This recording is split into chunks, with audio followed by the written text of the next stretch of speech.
Welcome back, y'all. Happy Thursday to you. This is the Bluechip Breakdown, and I'm your host, Bull. Today, I want to take a look at the players that will be leaving us after this season and the ones that we think could be leaving us after this season. A whole lot of Vol fans on social media, different places, have been bringing this up. We're just curious what the heck's going on. So we're going to break it all down today. Please do us a very big favor. Make sure to like and subscribe to the channel. All right, y'all, we're starting with the offense, and up top, we have the offensive line. All the starters are going to be going outside of Lance Hurd, who can't go into the NFL draft, but he could transfer. Hopefully that doesn't happen. Okay, that's why fans need to be careful with the stupid stuff that they're saying on social media. He's actually played well for most of the year. The little spurts, like those clips that are circulating on social media, that's just a very small sample size of who Lance Hurd actually is. So I, for one, am happy that he's going to be returning to protect Nico's blindside next season. At least, hopefully, he will do that. Now, outside of that, okay, the other four starters are 5th, 6th, 7th year seniors, so there's no more eligibility left. We need some young guys to step up in a very major way. And then, too, Dane Davis, he's going to be gone. He doesn't start, but he plays a lot, especially on the right side this season as a swing tackle. He could play either tackle. He could play any position on the offensive line. So having a veteran that's willing to just kind of like sit behind other players and they can play at, I would say, a pretty high level for the most part, that's going to hurt. And then Jackson Lampley, who is a guard. He could play left or right guard. He's going to be gone. So a whole lot of veterans, y'all, are going to be leaving us. Now, let's just talk about who's going to be back next year for our tackles. Like we talked about, Lance Hurd, number one at left tackle. I think that he's plugged in right there. He's solid. And then on the right side, Larry Johnson, he's played a lot at tackle. He's actually looked pretty good, I think, for most of the year. It was just one game where I was like, I don't know what the heck's going on here, but he's starting to figure it out. So confidence is key. And then we also have guys like Trevor Duncan that has kind of made the transition from defensive line to offensive line. He looks really good physically. Bennett Warren, Jesse Perry. Heard a whole lot of great things about Jesse Perry. Sounds like he could actually play maybe anywhere on the offensive line this season, but just because we have so many veterans, I don't think he's getting those opportunities. I would love if really all these players could get more opportunities.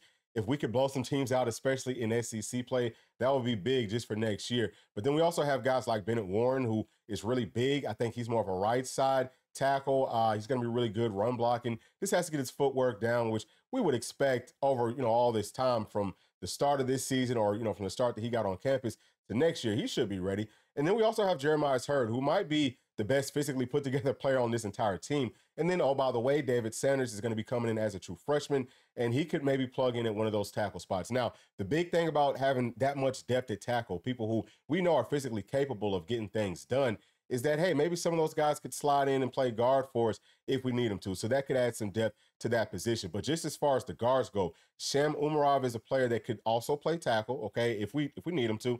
But he's one that I think he's kind of been banged up this whole season, so we haven't seen much of him, but I think that he could play at a really high level. Aiden Bussell, he's another one. I think that Bison Lane could also maybe make the transition from center to guard. It sounds like they've been kind of cross-training him there. We got guys like Max Anderson, Gage Ginther. There's a whole lot of players that we have, but that's probably a position that Tennessee will try to target the transfer portal with just to add some more solid starting caliber depth. That's at least what I think. Now, just as far as center goes, I think probably William Satterwhite's going to be the guy right there. Max Anderson has also played there. And then we have guys like Bison Lang that we just talked about could play at guard, but he has been playing at center. So there's some more depth. And then Nick Moore comes in as a true freshman. Maybe he could add some depth. We'll see how he looks on campus. But the whole point here, y'all, is, we're going to be losing a whole lot of veterans up front, but we have a whole lot of young guys that should be ready. I think that they're, really high caliber players. We just have to see what happens from now to the start of next year. But I feel pretty solid about the offensive line moving forward. Now at number 2, okay, running backs. D. Samp's the only one that I think will go. Now he can come back for one more season, but he's a running back, and whenever they get the opportunities, they're going to go. He's one of the best running backs in the whole country. I think he's the best in the SEC. So, man, look, first, maybe second round draft potential for him. He has to go, okay? We'd be upset of him. I would be upset with him if he didn't. But we've got more running backs behind him that hopefully will stay put. Cam Seldon would be a guy that maybe you put on transfer portal watch along with Khalifa Keith, who hasn't played much, if at all, this whole season. I guess Peyton Lewis and maybe Bishop could also do it. But really, Cam Seldon and Keith are the ones we have to keep a close eye out on just as far as transferring goes. But if they stay put, which I think that they should, if they do stay put, then we're going to be fine at that position. We don't have to go to the transfer portal. Now let's talk about the wide receivers. There's only 2 that I think will leave us after this year, and it's just because they absolutely have to. Brew, of course, this is his moment. Hopefully he will get drafted, and I hope that he gets drafted high because he does deserve it. Then we have Dante Thornton. He's played very well this season. I think that he's got really high draft potential just based off of his skill set. But who's going to be coming back? Well, number one, okay, there's a few players that could go. So Chris Brazel's one. He could go on to the league. He could also transfer. I don't think that that happens. He's probably going to stay put just because he hasn't been that productive this year. He just transferred in last season, so I think that he's going to end up returning. That's good for us. Squirrel White could also go. He's been banged up. Hasn't been nearly as productive this season as he was, I would say last year for sure. But maybe things kind of pick up towards the end of this year.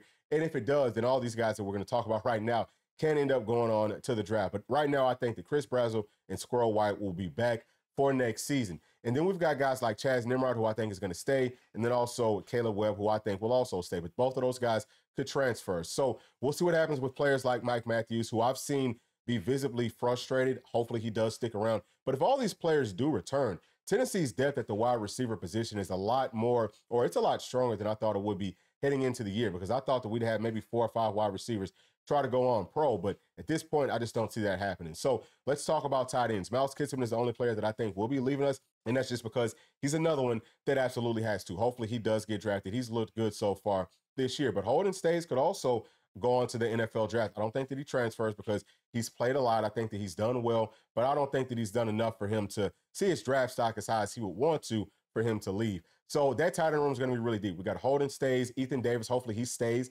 That's another one to watch in that transfer portal. But then we also have Cole Harrison, who would be a sophomore. We have Jack Van Dorsalier, Desan Brame. So we've got more scholarship players at that position that we think can get things done than we've ever had since Coach Heupel has been here. So that room takes a step forward. And then last, at quarterback, okay, we have Gaston Moore.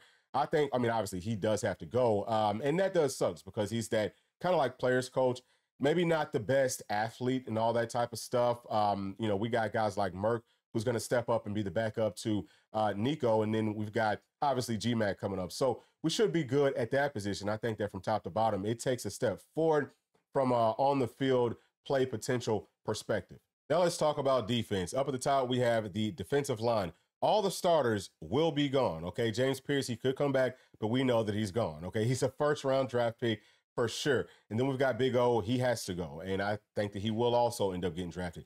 Bryson Eason could come back, but he's probably going to at least be projected, I think, 3rd round or better. And if that's the case, then yeah, he needs to go. Let him go on ahead and do his thing. That's going to help us out moving forward. We need for players to go pro and to get drafted as high as possible. And then the starting strong side end is going to be Don Bailey. He's also going to be gone just because he cannot come back. Now, outside of those players, Big E, who kind of rotates in, he's going to be gone because he can't come back. Omar Normalat also can't come back. All those players, I believe, will end up getting picked up by somebody. More than likely, they'll end up getting drafted. And then also Joshua Josephs, he can come back, but I think that he can also go, and he probably will, because he might be the most consistent player on the entire defensive line. Playing at Leo right there behind James Pierce. He's done a good job of getting pressure. He's done a great job in run support and just making plays from top to bottom. So I would expect that all the main guys that rotate in will be gone. But the great news, y'all, is that we've got several players that can step up and play at a really high level. Caleb Herring has looked very good just in, the limited amount of reps that he's gotten. Also, Jordan Ross is a guy that I know can step up and play at a very high level. I think that his ceiling is higher than James Pierce Jr.'s is.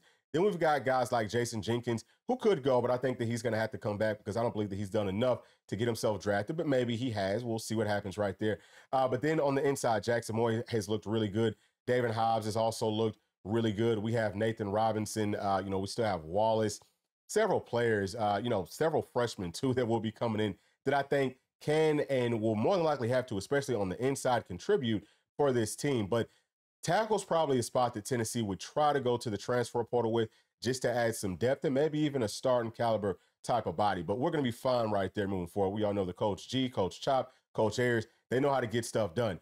Second level, Keenan Pilley's the only linebacker that I think is going to be leaving us because obviously he has to, and it sucks for him. But I do think that he has a chance to maybe not get drafted, but at least get picked up. Hopefully, he'll have his ACL and all that type of stuff healed up enough in time where he can kind of show out for some of these scouts and GMs and all that type of stuff. But yeah, he's good enough to play NFL football for sure. But outside of that, all the other linebackers like Caleb Perry, he could go on, but he's not going to go because he hasn't even started this season. So he'll be back. And that's really good because there's a whole lot of youth inside of that room, players that are growing as this season wears on. And I think that that room could also potentially take a step forward. Now for the secondary, the only player that I think that's going to be leaving us is Will Brooks, because he also has to.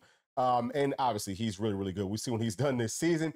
And I think that he has a chance to maybe get picked up by somebody too, based off of what he's done. He's got good speed. We've seen him clocked at 21 miles per hour this year. So yeah, he could play NFL ball too. Wouldn't that be something to have a walk-on like Will Brooks that a lot of people, including myself, was concerned about this season? He's actually one of our better secondary players, but everybody else is going to have to come back. I don't know if we'll have any transfer portal players, maybe some guys that would be up as candidates to somebody like a Jordan Matthews. We talked about that last season. He hasn't really played that much. Hopefully he can get himself out onto the field.